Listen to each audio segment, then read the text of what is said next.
దేశవ్యాప్తంగా సంచలనం సృష్టించిన యూపీ భర్త సౌరభ్ హత్య కేసులో భయంకరమైన నిజాలు బయటకు వస్తున్నాయి. ప్రియుడితో కలిసి భర్తను హత్య చేసిన అనంతరం భార్య, ఆమె ప్రియుడి ప్రవర్తన పోలీసులనే విస్తుగొల్పుతున్నాయి. అసలు సౌరభ్ భార్య రస్తోగి, ప్రియుడి సాహిల్కు పరిచయం ఎలా ఏర్పడింది? భర్త సౌరభ్కు భార్య రస్తోగికి విభేదాలున్నాయా?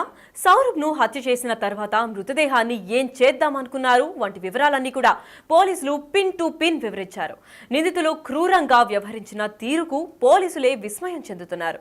ఉత్తరప్రదేశ్ భర్త హత్య కేసులో విచారణలో షాకింగ్ నిజాలు వెలుగులోకి వస్తున్నాయి. సౌరభ్ రాజ్పుత్, ముస్కాన్ 2016లో ప్రేమ వివాహం చేసుకున్నారు. వారికి 2019లో కుమార్తె జన్మించింది. ఆ తర్వాత ముస్కాన్ కు తన స్కూల్ ఫ్రెండ్ సాహిల్ తో మళ్లీ పరిచయం మొదలైంది. పరిచయం కాస్త వివాహితర సంబంధానికి దారితీసింది. ఈ విషయం తెలిసి సౌరభ్ కు భార్యతో మనస్పర్ధలు ఏర్పడ్డాయి. అప్పటి నుంచే రస్తోగి భర్తను అడ్డు తొలగించుకోవాలని పన్నాగం వేసింది. ఇందుకు 2023లో ఓ ప్రయత్నం చేసినప్పటికీ అది విఫలమైంది. లండన్ లో ఉంటున్న తన తల్లిదండ్రుల దగ్గర నుంచి సౌరభ్ తన కూతురి బర్త్డే కోసం ఫిబ్రవరి 24న ఇండియాకు వచ్చాడు. లండన్ నుంచి తీసుకొచ్చిన ఓ ఆహార పదార్థాన్ని వేడి చేసి ఇవ్వాలని భార్యను కోరాడు. దీంతో అప్పటికే భర్త సౌరభ్ను అంతమందించాలి అని చూసిన భార్య రస్తోగి ఆ పదార్థంలో మత్తు పదార్థాన్ని కలిపి ఇచ్చింది. అది తిన్న సౌరభ్ స్పృహ కోల్పోయాడు. ఆ తర్వాత విషయాన్ని ప్రియుడు సాహిల్ కు చేరవేసింది. వీరిద్దరూ సౌరభ్ పై విచక్షణారహితంగా దాడి చేసి చంపేశారు. మొదట సౌరభ్ మృతదేహాన్ని ముక్కలు ముక్కలుగా నరికి శరీర భాగాల్ని కవర్లో చుట్టి నిర్మానుష ప్రాంతాల్లో వేయాలని ముస్కాన్ ఇంకా సాహిల్ కూడా అనుకున్నారు.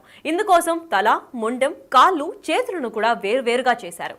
నిర్మానుష ప్రాంతంలో పడేసేందుకు తల అలాగే చేతులను సాహిల్ తన ఇంటికి సైతం తీసుకెళ్లాడు.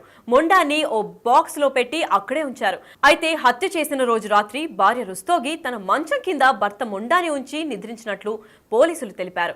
మొండాన్ని ఓ బాక్స్ లో పెట్టి ఆ రాత్రి అలాగే గడిపిందని వెల్లడించారు. తర్వాత రోజు ప్లాన్ ఏ ప్రకారం శరీర భాగాలను నిర్మానుష ప్రాంతాల్లో పడేయడం వీలు కాదని నిందితులు భావించారు. దీంతో తమ ప్లాన్ ను మార్చేశారు. తనతో పాటు తీసుకెళ్లిన తల, చేతులను సాహిల్ తిరిగి రస్తోగి ఇంటికి తీసుకొచ్చాడు. తర్వాత ఓ డ్రమ్ అలాగే సిమెంట్ బస్తాలను కొనుగోలు చేశారు. తర్వాత అందులో సౌరభ్ దేహాన్ని ఉంచారు. కాంక్రీట్, చెత్తా చెదారం అందులో వేసి సీల్ చేశారు.